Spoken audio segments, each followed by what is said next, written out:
If you're thinking about remodeling your home in Santa Clara County, there's one question I hear all the time. Will this increase my property taxes?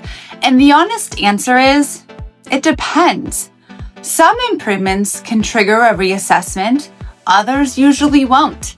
And the difference is thousands of dollars per year over time. So today, I want to walk you through what typically does trigger a reassessment, what usually doesn't, and how to think strategically before you start a major remodel.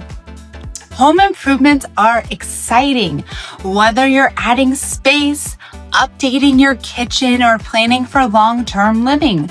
But in California, and especially here in Santa Clara County, property taxes work a little differently than in other states. This video is general information, not tax advice, but it will help you understand the rules of the game before you spend hundreds of thousands of dollars on construction. Because once a reassessment happens, it's permanent. In California, property taxes are governed by Proposition 13. That means your home is assessed at the price you paid for it. Your assessed value can only increase by 2% about per year, unless there is change in ownership or you have new construction. Most homeowners understand the change in ownership part, but new construction is where remodeling comes into play. The county assessor's job is to track when value is added to a property through construction and then assess that portion at today's market value. So the key concept is your original home stays protected under Prop 13. The new portion can be added at current value.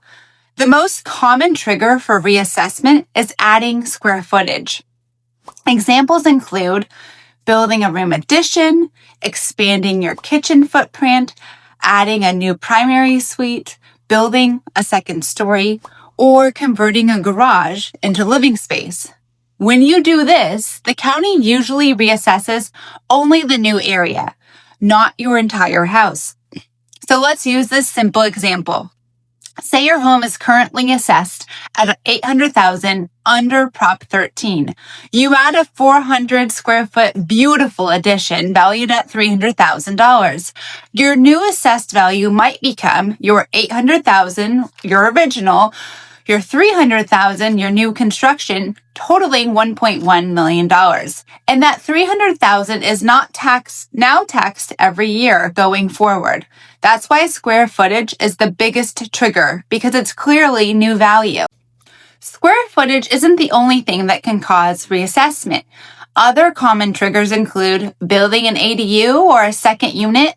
Accessory dwelling units are usually considered new construction and may be partially reassessed.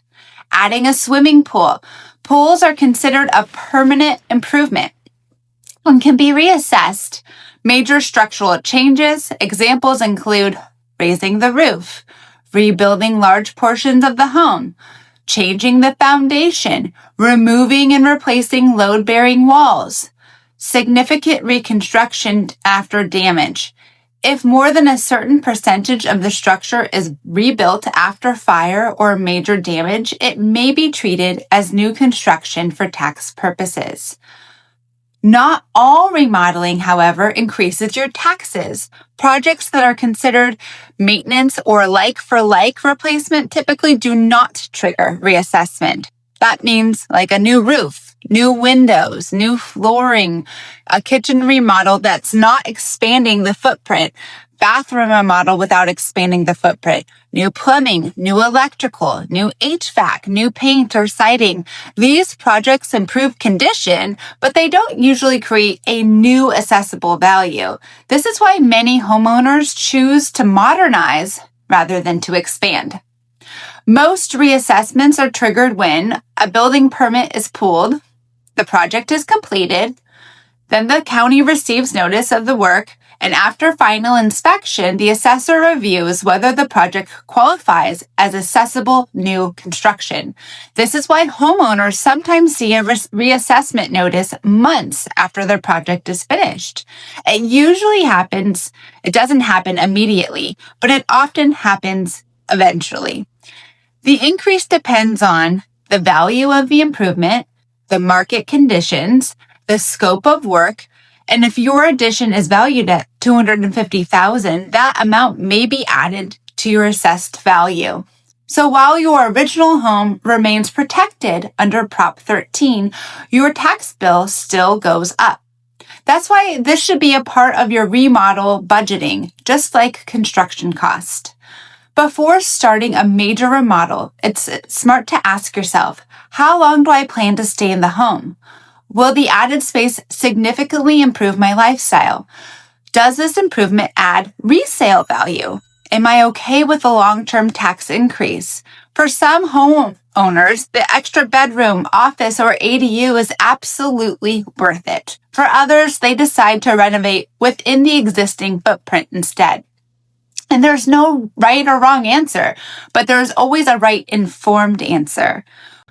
One misconception is, if I remodel, my whole house will be reassessed. And that's usually not true. Typically, only the new construction portion is reassessed. Another misconception is, if I don't pull permits, I avoid reassessment. That can create a major problem down the road, especially at resale. So that's something I would never recommend.